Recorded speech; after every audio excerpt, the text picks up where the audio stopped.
Bem-vinda, bem-vindo ao nosso encontro dessa semana de reflexões bíblicas com a ajuda do professor Jung Mussung. Nosso tema dessa semana é o Evangelho de Lucas, capítulo 14, versículo de 25 a 33. É uma passagem um pouquinho estranha, conhecida, mas estranha, e a nossa chave de leitura é a pergunta: o que o cálculo de uma guerra em relação ao seu poder, né, tem a ver com a cruz de Jesus. Ou seja, Jung, para hoje em dia faz mais sentido a ideia de um cálculo, né? As pessoas, depois do mundo moderno, querem calcular tudo, calcular o lucro, calcular as vantagens, os benefícios, mas nessa leitura eu não sei se faz tanto sentido assim. Vamos ver.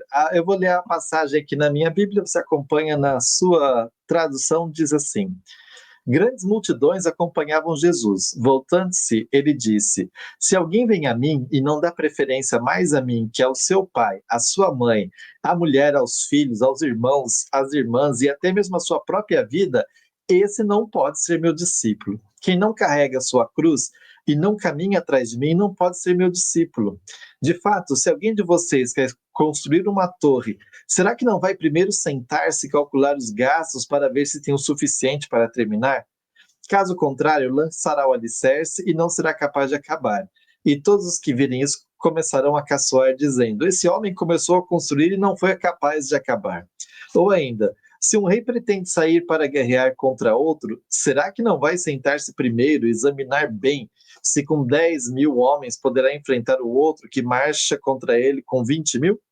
Se ele vê que não pode, envia mensageiros para negociar as condições de paz, enquanto o outro rei ainda está longe. Do mesmo modo, portanto, qualquer de vocês, se não renunciar a tudo que tem, não pode ser meu discípulo. Jung, a primeira passagem, a gente está acostumado com ela, mas ela é um pouco estranha, né? Então quer dizer que para ser cristão de verdade, a gente não dá valor nem para pai, nem para mãe, nem para mulher, nem para filho, nem para ninguém. E aí depois, para seguir Jesus, a gente tem que fazer cálculo de guerra. Isso é interessante porque eu sigo textos do Evangelho nas missas ou nas leituras, nos grupos. Sempre eu ouvia palestras sobre missão, sobre seguir Jesus, essa parte. Uhum. Se você não é capaz, principalmente nos encontros, na minha juventude, participei e ajudei a organizar encontros vocacionais. O que é ser cristão? Qual é a missão? Qual é a vocação de ser? Sempre vem essa parte.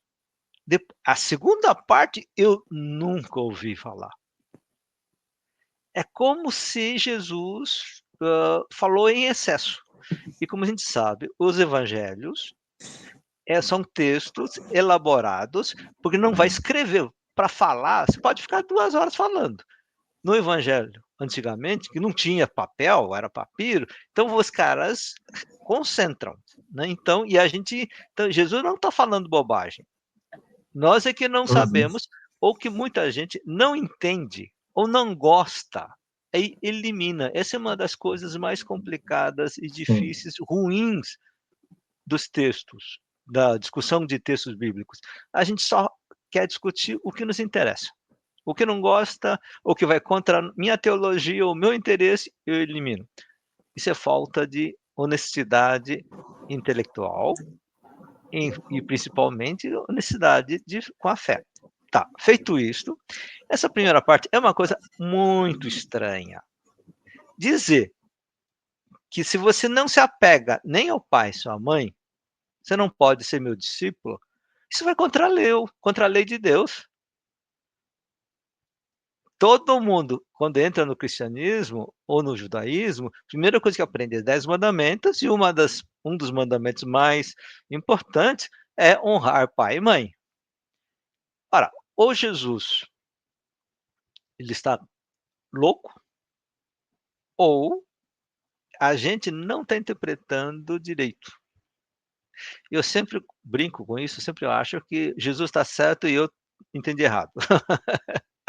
Então vem assim, o que Jesus está colocando? Existe algo mais importante do que aquilo que a gente aprende na igreja, na religião ou na cultura, que é se apegar à família. Se apegar à família ou se apegar à sua vida, que é um instinto de sobrevivência, isso é natural. Você tem que encontrar algo acima disso. Não é contra, mas um valor ou um sentido de vida mais importante que ilumina qual é a melhor forma de amar, honrar os pais, amar a família e etc.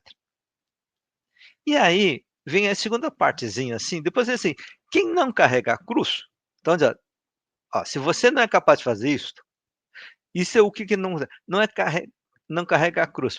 E assim, a gente coloca a cruz como se fosse uma coisa muito simbólica, né, mítica. Na época de Jesus, carregar a cruz é literal. Basta assistir filme de Jesus na Semana Santa e lembrar que os caras tinham chicote dos soldados romanos batendo no pessoal para carregar essa cruz, né? Então ele dizia, carregar a cruz tem um peso. E aí uma coisa muito importante, né? Normalmente, líderes religiosos ou políticos ou de igreja quer o quê? Trazer discípulos, seguidores. E aí, em vez de oferecer sofrimento, quem é que vai entrar no novo líder se ele promete? Você vai sofrer pra caramba. Não, venha porque comigo você terá riqueza, poder, é o que muitas igrejas ensinam. Ou terá vida eterna. Tem igrejas que não ensinam, você vai ganhar dinheiro comigo, mas eu tenho caminho de segurança para chegar na vida eterna. Então você sempre tem uma promessa de coisa muito boa. E Jesus, e aí eu acho que vem realismo. Jesus dizendo, eu não vendo ilusões.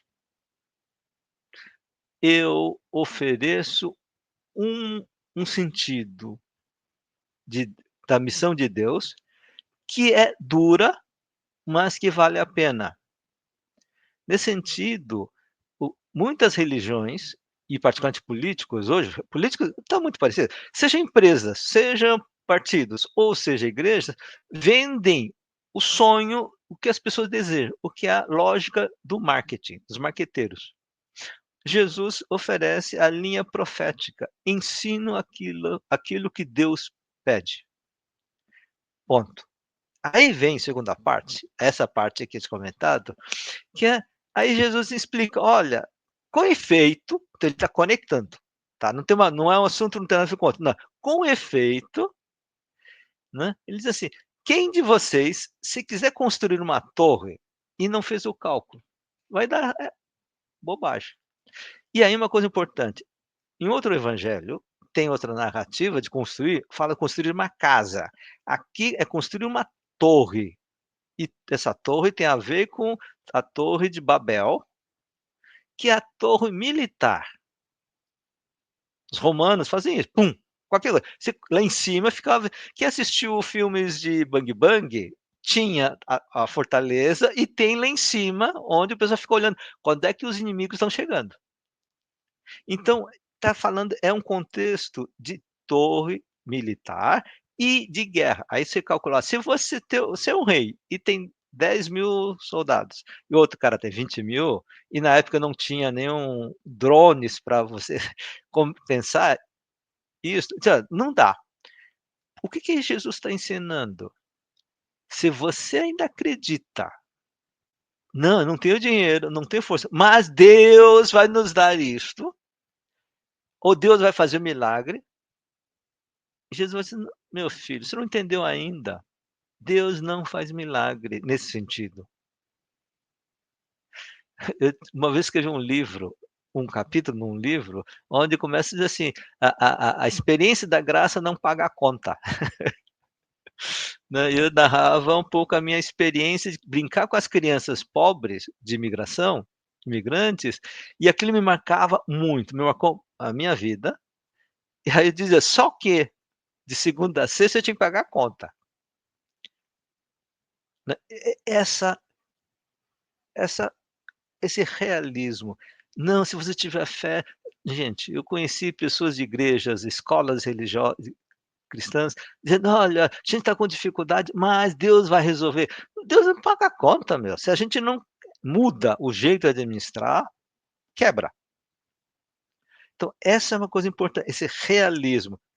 E aí, então, o que, que conecta uma coisa a ver com outra? Então, primeiro, né, o que Jesus oferece, quer ser discípulo, e se não é me adorar, não é isso, é seguir o meu caminho. Cristão não é ser adorador de Jesus, não, é seguidor de Jesus.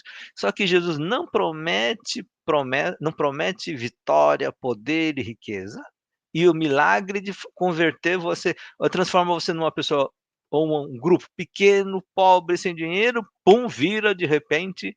Não, a minha igreja ficou rica, poderosa por milagre de Deus. Não, isso não é milagre de Deus, não. Isso pode ser um bom marketing religioso que vendeu, mas não é isso. Então tá.